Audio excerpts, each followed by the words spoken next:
Hey guys, Jeremiah here. So today we'll be talking about my experience with my iPhone 15 Pro after using it for about 6 months now.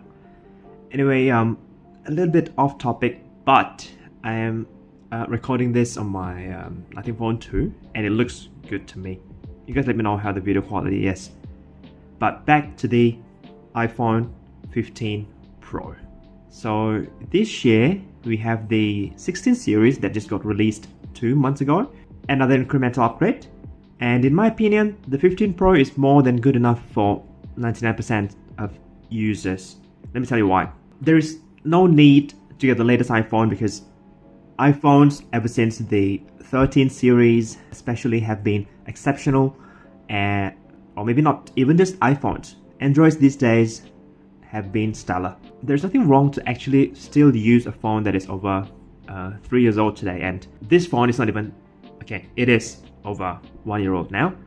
So the 15 Pro is not exactly new, although it is still recent. This phone has been a great secondary phone to me. Okay, I told you in a previous video that I was actually using 11 Pro as my secondary phone, but I've been using my 15 Pro for photos and video recording purposes because the cameras are just great. I mean, as you know, I would love to use my Nothing Phone 2 for everything, but it does not exactly have the best camera. I mean, it is decent, but just super inconsistent. At least in my own use case, since I take photos in various lighting conditions, the 15 Pro has never let me down.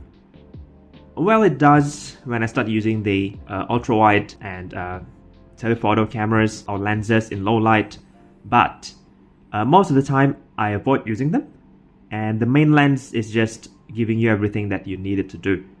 So just going to show you a few photos for your reference right now.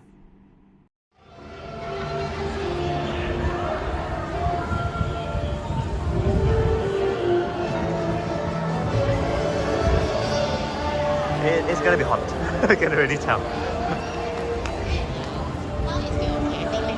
Yeah, when we walk more, it will be.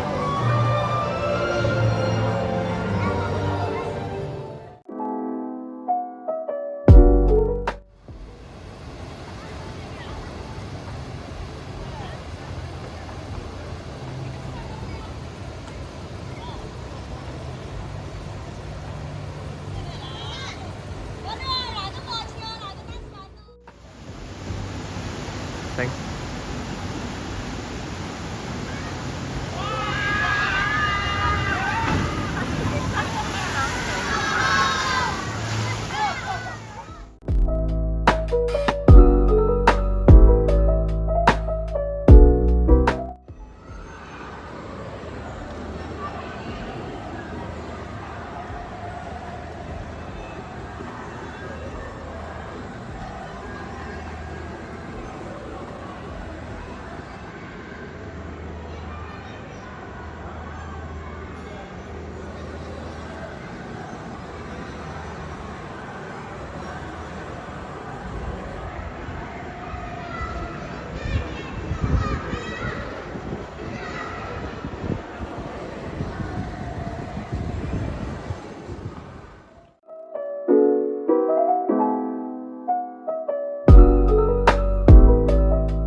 What do you think of the camera capabilities on this phone?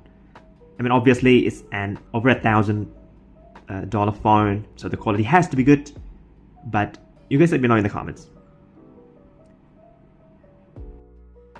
I won't really talk about the screen too much since most users would definitely love it, but let me tell you, this screen is calibrated really well. I'm not sure if it's going to reflect well on my camera, but it looks great. If you guys have a chance, maybe you can get a quick hands-on when you go to an Apple store, and you'll see what I mean. This screen unfortunately does not have the best PWM dimming. It is pretty low at, I believe, 480 Hz. So people with sensitive eyes will find it straining and tiring and prolonged use, but for most users, this screen is really nice to look at. At least for me, it is never too jarring. The color gamut is quite accurate and overall pretty comfortable to my eyes. Now, to the most important part of a phone, to most people at least, the battery. As you may already know by now, iPhones have a stellar standby time. Okay, not a stellar battery per se, but stellar standby time. And especially this is the Pro iPhone. This is not a Pro Max, so the battery is more or less not going to be the best. When you're not using it, at least the battery drain is at its minimum. Android has been catching up in this department. But from my own personal experience, my 15 Pro still has a way better standby time than my Nothing Phone 2, even with a significantly smaller battery. But that's where it ends. Alright, the 15 Pro drains a lot quicker once you start using it. The best screen on time I could get on Wi-Fi was maybe 6 hours. That's like from 100% all the way until like less than 10% maybe. And on cellular, it's 5 hours at best. So okay, to be fair, that's not too shabby, but also not good enough when you need to use it for a whole day. Alright, it won't make it until the end of the day if you start using it in the morning, especially when it's on cellular. So my verdict, this is a good phone, that's for sure. But if you're a heavy user, you'll find the battery life lacking. I can only recommend this if you have a power bank or if you always have access to chargers. If we compare it to the 16 Pro, even though I do not have the phone to test right now, I should say that the 16 Pro's battery life shouldn't be significantly better than the 15 Pro, at least from the videos that I have watched, which you can find on YouTube. There are a lot of people who actually try the regular 16 Pro, and it is decent, but still not fantastic. Okay, because of the capacity of the battery itself. Yeah, maybe you can get an extra hour of screen on time, but that should be it. If you're thinking of getting the 15 Pro instead of the 16 Pro to save some cost, it is still a stellar phone to use, I assure you. And I have to say, just go for it. After all, the 16 Pro is not a major jump from the 15 Pro. The cameras are more or less the same except for the ultra wide.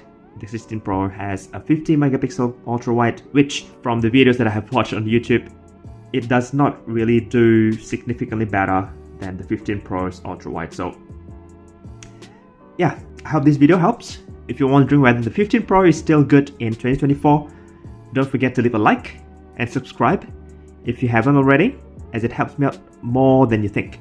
And I'll see you guys again very, very soon.